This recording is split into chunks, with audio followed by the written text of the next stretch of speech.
आजकल जब लड़कियों की शादी होती है ना, उनका रोने का मन नहीं करता बिल्कुल। दो वजहों से।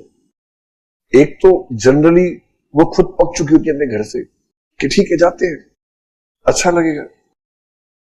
बहुत सारे मामलों में लव मैरिज हो रही होती है, तो जिसके साथ जा रही है पहले क्यों रोते थे, चिंता है कहाँ जा रही है, पता नहीं क्या होगा, पेरेंट्स से मिल पाऊंगे नहीं मिल पाऊंगी। अब तो वीडियो कॉल रोज होती है, मिलना भी हर हफ्ते होता रहता है।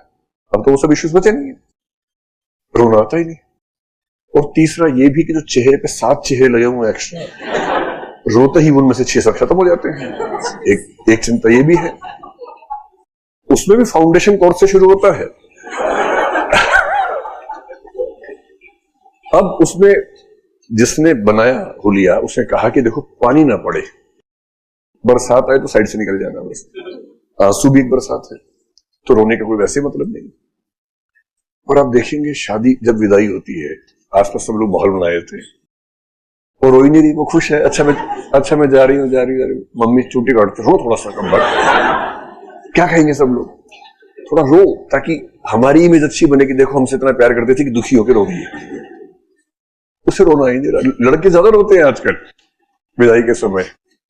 उनको लगता है कि मतलब भविष्य की चिंता की वजह से नहीं, इस वजह से कि कितना गमगीन माहौल है, उस भाव से। उस समय तो उनको नहीं पता होता ना कि बाद में क्या होने वाला है, वरना तो ये सोच के भी रो सकते थे, उस समय तो नहीं पता होता। अब अगर कोई लड़की विदाई के समय ना रोए, अगर वो खुश है, तो लोग कह रहे कैसी लड़की है बताओ यार। लड़के का फूफा सबसे पहले बोल रहे क्या माहौल है, क्या जमाना आ गया। ऐसे ऐसे लोग शादी करके घर में आ रहे हैं। अभी गैस लाइटिंग शुरू हो गई कि रोही क्यों नहीं, और जमाना चेंज है। लड़की आजकल शादी में डांस करने लग गई है, अपनी ही शादी में डांस करती है लड़की, इसमें क्या परेशानी है, उसको अच्छा लग रहा है। तो गैस लाइटिंग जनरली स्टीरियोटाइप्स के बेस पर किसी को गिल्ट फीलिंग से भर देना is gas lighting, a kind of persuasion कह सकते हैं, but that persuasion is also always negative to fill someone with guilt feeling. ठीक है, जब कोई आपसे कहे धौंस में नहीं होना, कोई आपसे कहे तू वैसे इंसान, पता क्या बोलो, बोले हाँ तुम्हें नहीं पता था, ऐसा ही हूं, अभी भी सोच लो, बस धौंस में क्या आना है किसी के। हाँ, अगर आप गलत हैं तो गलती मान लेनी है, ठीक कर लेना है, और अगर आप ठीक है तो फिर क्यों धौंस में है किसी के।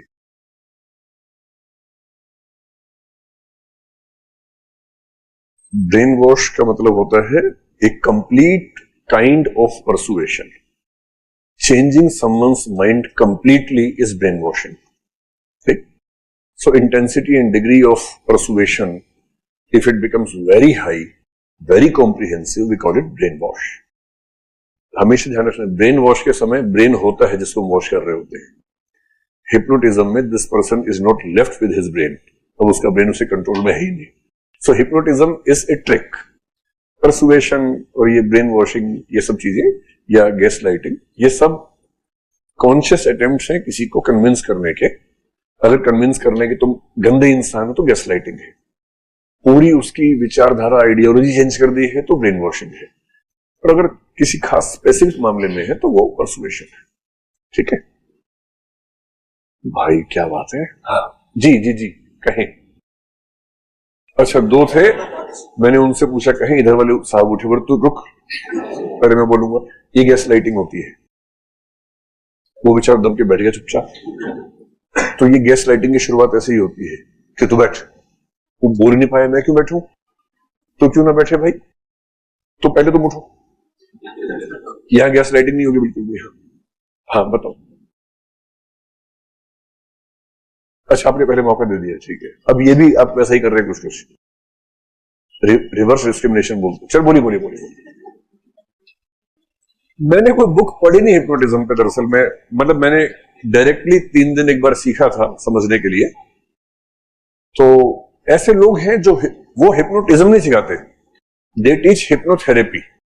सो just go on Google and type I want to learn hypnotherapy, तो कहीं ना कहीं से कोई कोर्स निकल के आएगा 3 दिन का, ज्वाइन करो, सीख के आ जाओ। फिर कोई मिले तो उसको ऐसे ऐसे करना, उसके सामने ऐसे ऐसे, क्या पता कुछ हो जाए। हो गया तो मजे है, नहीं हो पाए तो ऊपर से पिटाई होती है सामने से, सामने वाले गुस्सा। जी हाँ, अब आप बताएं। ये कह रहे हैं कि जब एथिक्स और मोरालिटी में कोई डायलेमा होता है तो generally we see the path being shown by the morality is better. बहुत सिंपल सी बात है, if you are working in a professional setup, the path being shown by the professional ethics or the ethical code of conduct or the code of ethics is generally better. When you are in a non-professional situation, then you should generally choose the path of morality because that is closer to you. अब आप किसी profession में, आप IAS हैं, कल को ऐसा होगा कि आप आईपीएस हो, मान लो जिले के एसपी हो, कप्तान हो, और तुरंत एक फोन आए कि सर एक खतरनाक क्रिमिनल पकड़ा गया है। आपने कहा वाह, पकड़ के रखो, मैं आ रहा हूं।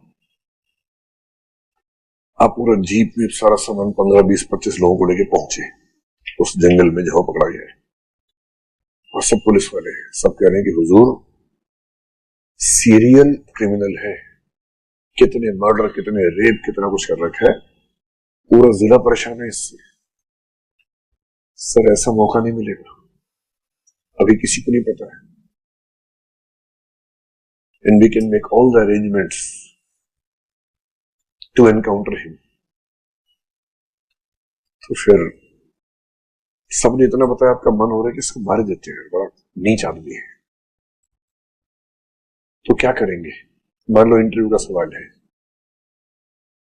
वहां जो करना सो करना, इंटरव्यू बोला नहीं मारेंगे, क्योंकि ये सवाल आपकी personal morality versus professional code of conduct का है। And being a police officer, you do not have any power or authority to kill a person except in the encounter-like situations.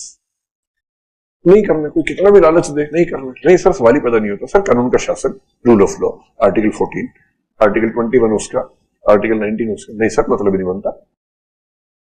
अब बाद में तो क्या पता यूपी का ऑर्डर मिल जाए, उसमें कोई क्या फ्यूचर में आप क्या करेंगे मुझे नहीं पता, but you can never say in the examination process that you will go for the encounter. पर एनकाउंटर कैसे लोग करते हैं, जब कहानियां सुनता हूं मैं पुलिस वालों से, जो जिन्होंने कभी किया होता है, इतनी इंटरेस्टिंग कहानी होती है सुन के ना, मतलब बहुत इंटरेस्टिंग चीजें होती है, which I cannot reveal in the class because the class is being recorded and you also have an instrument called mobile phone in your hands है ना, तो बहुत पर्दे के बीच में क्लास होती है आजकल।